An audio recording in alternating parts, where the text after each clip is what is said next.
Hey guys, ഇന്ന് June 3 June 3 2022. ഒരിക്കലും ഒരു സിനിമാ പ്രേമി എന്ന നിലയിലേക്ക് എനിക്ക് മറക്കാൻ പറ്റാത്തൊരു ഡേറ്റ് ആണ്. അന്ന് ഞാനും എൻ്റെ 2 ഫ്രണ്ട്സും കൂടെ നമ്മുടെ വിക്രം സിനിമ കാണാൻ പോയി. നമുക്കാകെ ഉള്ളത് കമലഹാസൻ്റെ ഒരു കംബാക്ക് മൂവി. അതും കമലഹാസൻ നമ്മുടെ കൈദി, അതുപോലെ വിജയുടെ മാസ്റ്റർ എന്നീ സിനിമകളിലൂടെ ഫേമസ് ആയ തൻ്റെതായിട്ടുള്ളൊരു ഫിലിം മേക്കിംഗ് സ്റ്റൈൽ വികസിപ്പിച്ചെടുത്ത ലോകേഷ് കനകരാജുമായി കമൽഹാസൻ കൈകോർക്കുന്നതും വർഷങ്ങൾക്ക് ശേഷം കമൽഹാസൻ്റെ ഒരു കംബാക്ക് ഫിലിം. പക്ഷേ ഈ സിനിമയോട് കാണാൻ തിയേറ്ററിൽ കയറിയോട് ഇരുന്ന് കഴിഞ്ഞപ്പോൾ എന്താ പറയുക, ആദ്യമായിട്ട് നമ്മളെ കൈദി യൂണിവേഴ്സുമായിട്ട് കണക്ട് ചെയ്യുന്ന ഈവൻ കാളിദാസ് ജയറാമിനെ കാണിച്ചപ്പോൾ വരെ എന്തൊരു കൈയടിയായിരുന്നു തിയേറ്ററിൽ എന്നറിയും. Kozhikode IMAX theatre was like literally erupting. ഓരോ സീനിലും every frame was like literal magic. ഇത് പറഞ്ഞറിയിക്കാൻ പറ്റാത്തൊരു.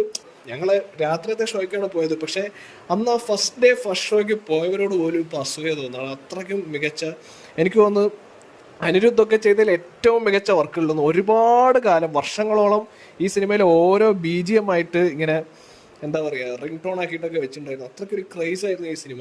ലോകേഷിൻ്റെ അടുത്ത പടം ലിയോ, അത് കേരളത്തിലും ലോകമെമ്പാടും സെറ്റ് ചെയ്ത ഓരോ ബോക്സ് ഓഫീസ് റെക്കോർഡിനും ഓരോ പോയിന്റ് ഓഫ് എക്സ്പെക്ടേഷനും കാരണം വിക്രം എന്ന് പറയുന്ന ഈ ഒരു സിനിമയുടെ ഒരു ബെഞ്ച് മാർക്കാണ്. പിന്നീട് അദ്ദേഹം ചെയ്ത കൂലി എന്ന സിനിമ, അതിപ്പോൾ വിക്രമിനെക്കാളും ബോക്സ് ഓഫീസ് കളക്ഷൻ ഉണ്ടായിരിക്കാം, അത് ബിക്കോസ് ഓഫ് രജനീകാന്ത്. പക്ഷേ വിക്രമിനെ ഒരു തരത്തിലും കവച്ചു വെക്കാൻ കൂലിക്ക് സാധിച്ചിട്ടില്ല എന്നുള്ളതുകൊണ്ടാണ് ലോകേഷിന് ഇത്രയ്ക്കും ക്രിറ്റിസിസം ഇപ്പം കിട്ടുന്നത് എന്നുള്ളതാണ് സത്യം. ആക്ച്വലി വിക്രമിൻ്റെ ഇന്റർവ്യൂ സീനൊക്കെ ആയപ്പോൾ the theatre was actually shaking. Tinu Pappachan പറയുന്ന ഈ തിയേറ്റർ കുലുങ്ങുന്ന സംഭവമില്ലേ, അത് ഇവിടെയാണ് ഞാൻ കണ്ടത്. അത് കഴിഞ്ഞ് ഇന്റർവെൽ കഴിഞ്ഞ് ആരും പുറത്തു പോലും പോയില്ല. The excitement was that much. എന്നിട്ട് ഇന്റർവെൽ കഴിയുമ്പോൾ സാധാരണ മിക്ക സിനിമകളും ഡൗൺ ആവുന്നൊരു പതിവുണ്ട്, പക്ഷെ ഇതിലതില്ല. അതും കഴിഞ്ഞ് ക്ലൈമാക്സ് എന്നൊക്കെ പറഞ്ഞാൽ കൈദി ക്ലൈമാക്സ് ഒക്കെ തന്നതിൻ്റെ എത്രയോ ഇരട്ടി എഫക്റ്റ് തന്ന്.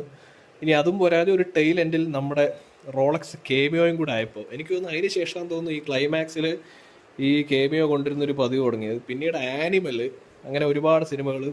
എന്തിനു പറയുന്നു, ഈ അടുത്ത് കാട്ടാളൻ സിനിമയിൽ നമ്മുടെ വിക്രമിൻ്റെ സൃഷ്ടാവായ സാക്ഷാൽ ലോകേഷിനെ തന്നെ ഒരു ക്ലൈമാക്സ് കേമിയോയിൽ അവർ കൊണ്ടുവന്നിട്ടുണ്ട്.